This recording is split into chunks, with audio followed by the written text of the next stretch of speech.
Good morning, everyone. Happy Monday. I hope everyone had an awesome weekend. I posted something yesterday, day before, about knowing your love languages, but also do you know your stress languages? And stress languages tend to come in when we're dealing with conflict. And I think it's really, really, really important to understand, acknowledge, and be aware of how you handle your conflict.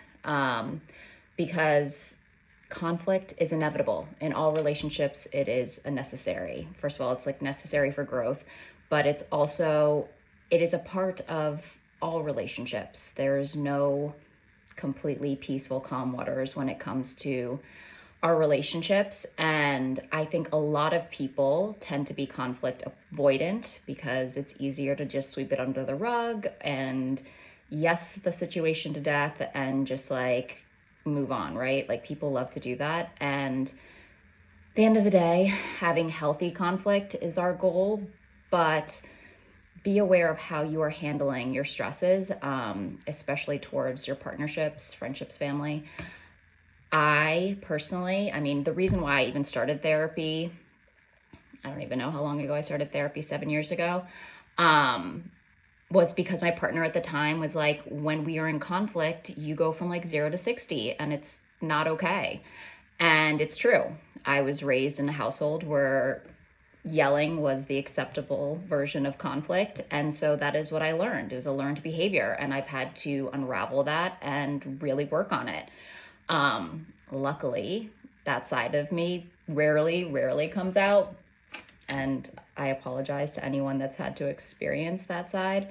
But there are all forms of unhealthy reactions to conflict and stress. So I tend to notice a lot of the times people just shut down, they stonewall. And, when people stonewall and they become avoidant of conflict and they just shut down, they have emotional disconnect, and they sort of try to like remove themselves from the situation so they don't have to deal with it. That is honestly, for me, I would rather get into a yelling match and have at least any form of communication than to be ignored. But like I said, all of those unhealthy ways to deal with conflict. And why is this important? Because we all want to be the best or improved versions of ourselves, right? So looking at how you handle conflict and try to do it in a healthy manner where you're not being triggered, where you can sit down and have a conversation about what's bothering you and truly share what is happening inside, and not, I used to date somebody who would always be extremely dishonest during conflict. Later would tell the truth, but during conflict would just freaking lie. And to me, there's absolutely no point in having any communication if the communication is not honest. So, end of this very long rant is that try to understand how you handle conflict. Most of the time, most of us are not handling it in a healthy way. It takes a lot to acknowledge that when you're in conflict, like to be like, oof, I'm doing that again. I need to take a step back. I need to apologize for doing that. I need to make this right.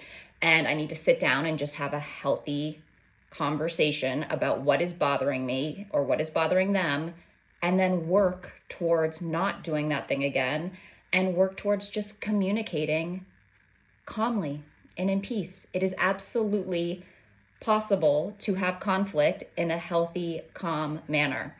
And I don't really understand the fear of conflict, and I understand that it's the fear of what may happen post-conflict, the loss, the abandonment, but it's important. Conflict is important. It's a space that we can grow in. It helps you understand your shadow side better when you are being triggered, and when things are bothering you, it helps you get deeper into yourself. So this very long Monday morning tea, my apologies, but look at how you handle conflict, how you handle your stresses, and try to work on it. It should be something that is very important for you to work on, because it makes all your relationships better when you can handle conflict in a healthy manner. So have an awesome Monday. I'll talk to you guys later.